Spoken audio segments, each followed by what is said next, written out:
Hi, it's Dre Griggs with Obsidian Wisdom. Today we answer the question, what is the fastest way to build wealth with real estate? For you to build wealth, you guys already know I'm big on building multiple streams of income. I've told you 65% of millionaires have at least 3 streams of income. Rental income is one of those streams. Many people like investing in real estate for a variety of reasons. One is you have a tangible asset. Everybody likes when they actually get to hold the asset. It just feels a little bit realer, right? You understand that you have money in the stock market, you understand that it's going up and down. Yes, it's true that 97% of the transactions inside the United States are done digitally, and only 3% of people actually use money. But sometimes we just like the feeling of having an actual property. When it goes property, it also appreciates in value. Sometimes it gives you a steady income. And so a lot of people feel that real estate is a great asset to invest in. As someone who has created plans for people where all of their income is through real estate, where they had 10 properties that generate a certain amount of income, they sold property here, they were able to buy more property there, they maintained a certain portfolio and it worked very well for them. But at the same time, other people, they just didn't like having all of the extra interactions with people, whether it was people messing up the stuff or answering questions or repairing and fixing stuff. That just seemed too hands-on for them. When they said passive, they meant way passive. And so other people, it made more sense for them to invest in the stock market where they generated their multiple streams that way. If investing in real estate is something you thought about as far as building your retirement income, then this episode is for you. Today, we'll focus on 11 of the fastest ways for you to build wealth through real estate. Let's start with the first one that everybody is familiar with, and that is long-term rentals. Long-term rentals, just as it sounds, I'm going to put someone inside of my property. I buy a townhome or a house or a duplex, and I'm going to rent out the entire property to a tenant. This tenant is going to be there for anywhere from 6 months to a year or even longer, depending on if they keep renewing their lease. When it comes to figuring out whether it makes sense to buy a particular property, whether it would be a good rental property, if you're focused on long-term rental income, then you may be interested in using the 1% rule of rental income to calculate whether that property makes a lot of sense for you. And all the 1% rule of rental income states is that your monthly rent should be equal to at least 1% of the purchase price of the rental property. If you are able to achieve that goal, then it's normally a good idea to invest in the property. Now, is that always the case? No, it's not always the case, but these are nice rules. They're guardrails. It can help us to determine very easily whether it makes sense for us. One of the benefits of having a traditional rental income is you normally have a much more stable income. People are going to be there at least for 6 months. And for many times, they'll be there for multiple years where you have this stable, consistent income that is at least covering the property for you. And if the property is appreciating, you also have the possibility of generating that additional income if you decide to sell the property. Now, like most things, when you limit the risk, it normally limits the overall return. When you have a long-term, stable, consistent income, it's very likely that you're missing out on some of the upper gains. So you probably have a lower rental income rate because you have that consistent, steady income over a long period of time. More times than not, it makes more sense to have a lower rental rate. Right. If you were to go rent a hotel for one night, that rate is going to be the highest. If you were to go live in a motel for a week, well, that rate will be lower than the hotel because that was the highest rate, right? It was like a 1, a 2, or a 3 night. Now you're in for a week. So you got a little bit of a price cut, but it would still be more than if you were to go rent somewhere for an entire month. And then the same would keep going, right? If you live somewhere for a month, then that would be better than the hotel and it would probably be better than the motel, but it would be worse than if you had a 6-month lease. And it would keep going. If you have a 1-year lease or a 2-year lease or a 5-year lease, normally as a tenant, you're going to have more favorable rates the longer you're willing to commit to paying someone, right? That's just normal stuff. That's true for all of us. Now, if you're someone who's willing to take a little bit more risk, where maybe you have slightly higher turnover, where you may be paying that mortgage note because there's not someone in there all the time, then that leads you nicely into number 2, which is short-term vacation rentals.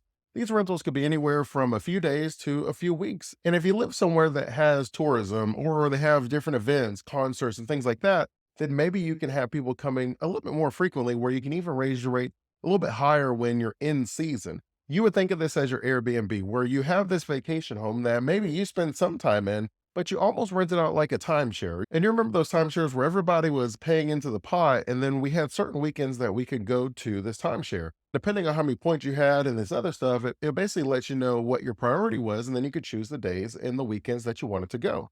Well, if you think of your Airbnb the same way, if you have this rental property, then you could have people come in and they could pay to be there for these certain weekends, and then you're able to charge a higher rate. We just talked a little bit about how if you're sharing the rent with the tenant, then you normally will give them some of the benefit of a rate cut where it's like, okay, you're signing up for a year, so I'm going to share some of that benefit with you because you're taking on some risk with me. You don't know what's going to happen in 6 months. You don't know how you're going to feel about this neighborhood. I appreciate that. So I'm going to give you a little bit of a rate cut. At the same time, if you can rent for just one night, Well, you don't really have any risk. You come in there the one night, you go to sleep, you wake up and you're out. And because of that, I'm not going to give you as much of a benefit in your overall rate because you're not taking any of the risk with me. You're not paying anything, you're not maintaining anything. You're going to be there one night. Maybe you clean the room before you leave. I don't even know if you'll do that. As a result, I'm going to charge you a little bit more. Now, although you're taking on more risk, which gives you the opportunity to make more money, there's another con that you would at least have to consider when it comes to vacation rentals.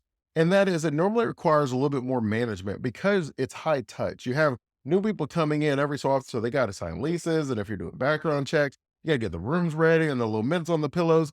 Whether you leave maps and different things for people, or you want to like stock the fridge with like random gifts, however you want to run your vacation rental, it's going to be more touches than if you just gave it to someone and they lived there for a year or two. Because you have a vacation rental with a higher turnover, you have to basically have that same onboarding, that same welcoming sequence every time you have a new person come in. So that honestly could be every single weekend if you're booked every single weekend, where 52 times a year, you have to have this process where you go through the room, make sure everything's okay. Now, granted, it's okay because you're making a little bit more. And sure, you could consider hiring someone and outsourcing it, but that does eat into your overall revenue. So you do want to take that into consideration as well. The third fastest way to wealth is renting by the room. Now, some of the nice things about renting by the room is it opens it up to a larger demographics. There are people who are okay paying $500 to $1,000 a month to have a room, but maybe they couldn't have paid $2,000 a month for the entire apartment. And if you're someone who has a larger property with multiple rooms, well, now when you rent out each room, it really opens it up for you to maximize your income. Now you're giving yourself an opportunity to have consistent long-term income, but now you've also opened it up to a wider range of people. So people are signing short to medium term leases anywhere from 3 months to 12 months. And now you have this consistent income coming in. And because it's slightly lower than what it would have cost to rent the whole house, but you still benefit because you have multiple rooms. And when you add up the monthly rent in each of the rooms, you actually increase the amount of rent that you would have. Where maybe you would have charged $2,000 to rent the entire house, but now you can rent 3 bedrooms for $1,000 each. So now you have $3,000 income that you're being able to generate each month.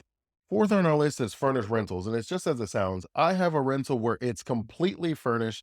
Everything is inside of there. It looks like something on HGTV. It's a gorgeous place. You often open yourself up to corporate clients with this opportunity.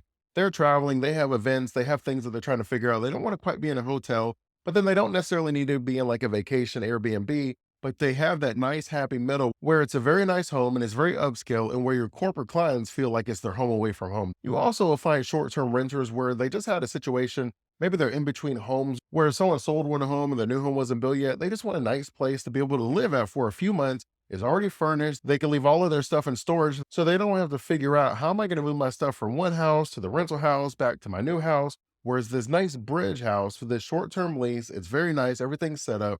And you find that this works very nicely for people who want to be somewhere longer than a week. So they don't want to be in like a motel, but they don't want to have a long-term lease of like 6 to 12 months because they know that their house is going to be built in the next 3 months, and they just need something to kind of bridge the gap.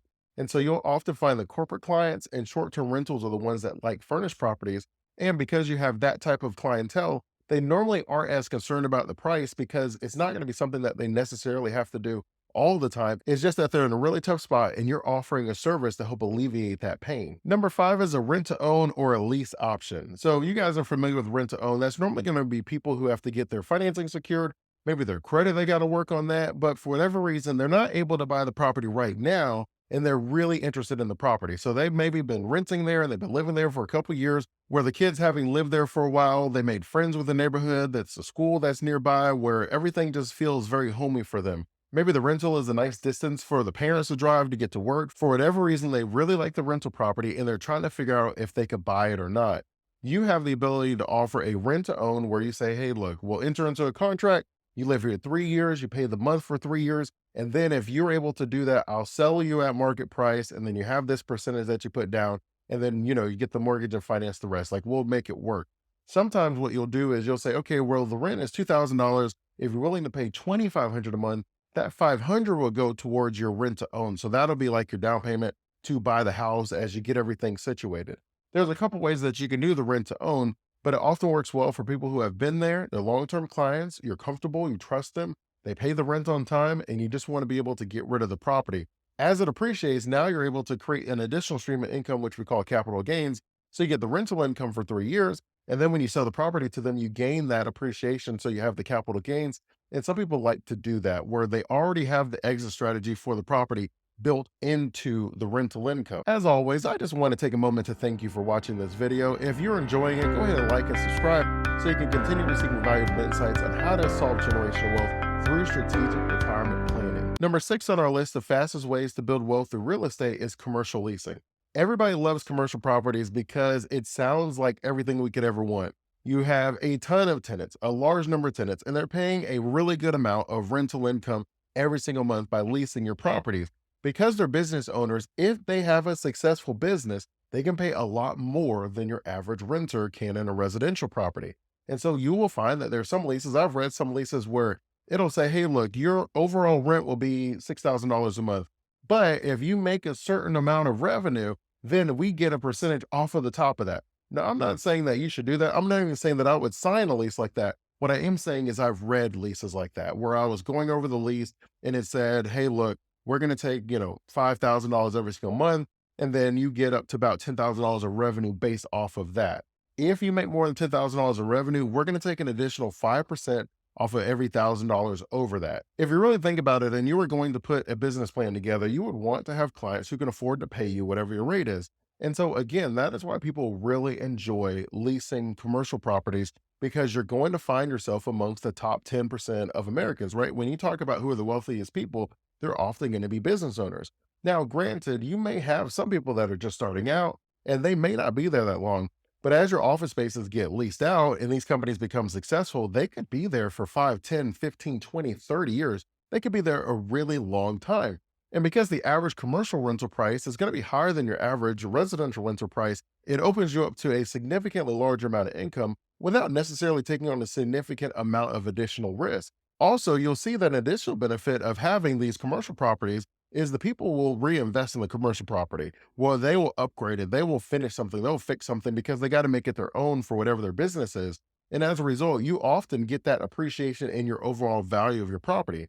Now, granted, you may write off some of that from the monthly income for the client, but it doesn't change the fact that you get the appreciation of that. Whatever they've added on to your property, if they ever were to leave, that goes onto the overall value of your properties. The downside of commercial property is really how long it takes to close. So there's this old saying where you say big ships, they turn slowly. And that's kind of like an old sales statement where if you were going to go to get an enterprise client, then you'd have to talk to a bunch of people on your way up to get to the decision maker where you present again. But then they may have to present it to the board and they may have to wait for the revenue to be right. Like there's so many things that a large corporation has to check off before they can do something. But if you were to talk to a smaller company or a mom and pop shop, you may be able to talk to 1 or 2 people and the decision can be made right then and there. Because these are businesses that could be dealing with millions of dollars of revenue, it may take a while for them to get their okays and their approvals, whether it makes sense for their company. And they may have to get the board to sign off on it, where there's just a lot more people that have to say yes than in other situations. So as long as you're okay with waiting and a little bit of uncertainty, because sometimes these deals go through where everybody was in agreement and for whatever reason, somebody's lawyer was like, nah, I don't like that contract. There's just so many things that could cause the deal to fall through over that long period of time. But once you make it to the finish line, once everybody signs on the dotted line, you're in a very good situation as far as building wealth through real estate. Number 7 on our list is student housing. If you have a child that's maybe about to start college, you may be interested in getting an apartment or someplace in the college town. And then you can have your child live there and rent the other rooms out.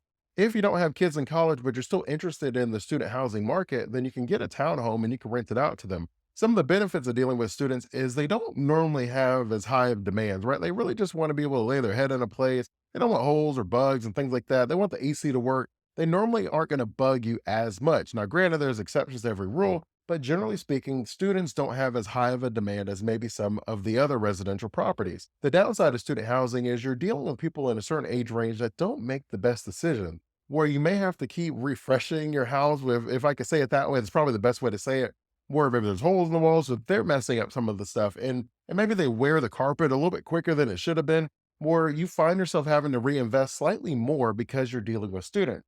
At the same time, you often can charge students a little bit more because they do have financial aid and their parents that are helping them to pay this overall expense. And while it can be seasonal in many ways, where you probably aren't going to be leasing for many years, right? Even if someone stays every year of college, that's only a 4-year lease, but it's very realistic that as people make friends, they move to different places. And so you may find yourself every single year having to refresh the property for your new tenants. But the good news is you have thousands of new people coming in every single year. So you don't really have a concern as far as the overall market pool. Every single year, there's going to be people enrolling in that college and they're going to be looking for places to live at. And if you picked a nice location that's by the college, people are going to continue coming to your location.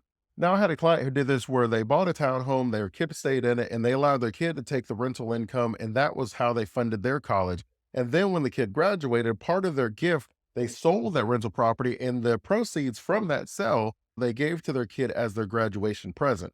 So I've seen it where it works out very well. Now, granted, there's certain things that go into that calculation where it worked for them. You obviously have to have the appreciation of the property. You naturally have to have the tenants in there that are paying rent consistently.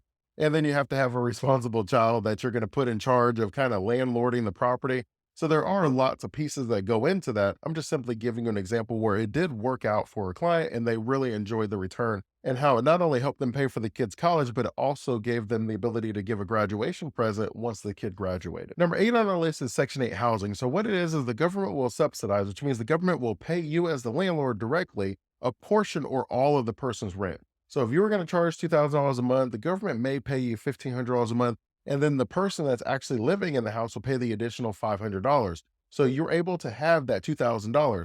Now, when it comes to Section 8 housing, it's generally going to be very low income people, sometimes elderly, sometimes disabled, where the government wants them to have the ability to have very nice housing. They don't want them to have housing that is tied to the fact that they can only pay $500 a month. They want them to be able to live in a house where the rent is $2,000 a month. And what the government will do is they'll give these people housing vouchers, which gets paid directly to you. Now, some of the issues that you may run into renting Section 8 housing is the same that you kind of have when you're dealing with a college town. Sometimes when people aren't paying all of the rent, they don't treat their stuff the right way. So in the college town, and the parents paying the rent, the kid's not as concerned about missing out on the deposit or anything like that. Sometimes with Section 8 housing, because the government is subsidizing the payment, sometimes the people don't treat the stuff the right way.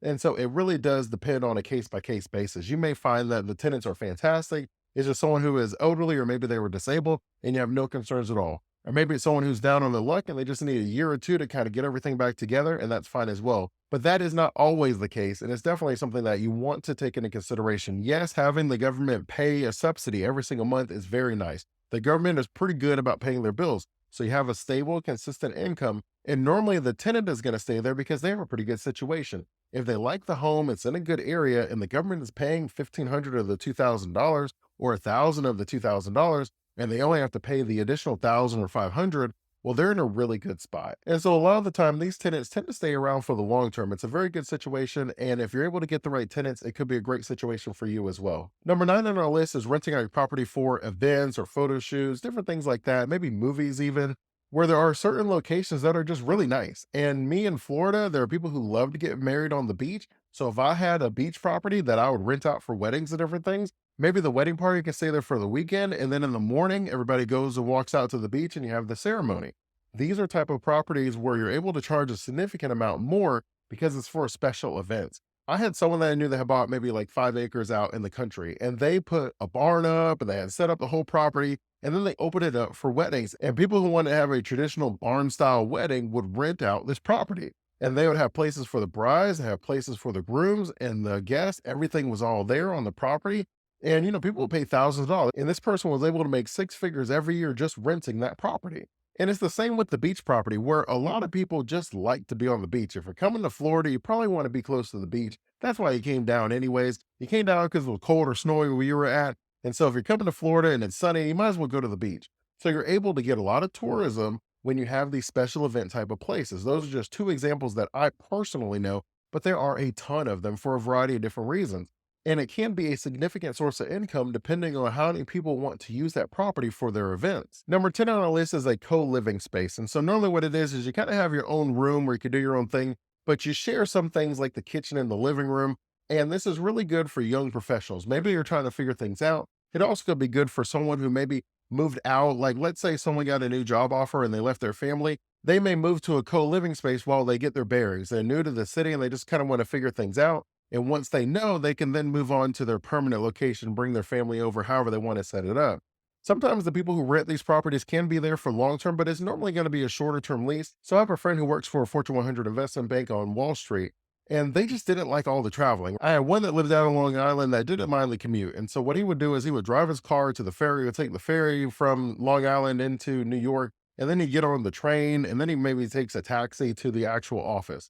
Now, this other person was like, I'm not doing that. So they had a co-living space. They had a place that was maybe like a rock throw from the Wall Street office where there was four of them, young professionals all living there. And because it was more expensive to live in the city like that, they were able to split the property up. So someone owned the property and then they rented out the other rooms and then they kind of shared the communal areas. And that was how it was arranged. So it can work long term because this person lived there for many years because it wasn't that they weren't making good money. If you've ever been to New York, you know exactly what I'm talking about. It was just that the cost to live inside of the city was so great that you couldn't really do it unless you were making a significant, like we're talking about millions of dollars. She was probably making like $250,000 a year, but it just wasn't enough to be able to live where she wanted to, where she didn't have to worry about the commute. She could walk to work, she could walk to the clubs, like she could just walk everywhere. That was big for her.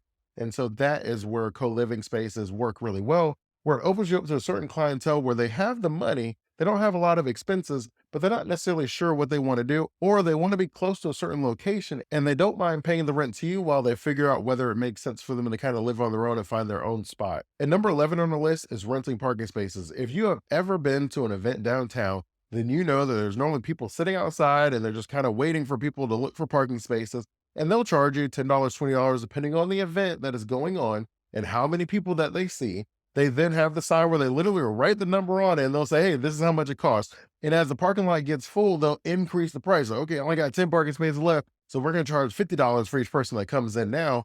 And you can actually make a really good amount of money if you live in a space that has a reasonable amount of events that you can charge people to park at.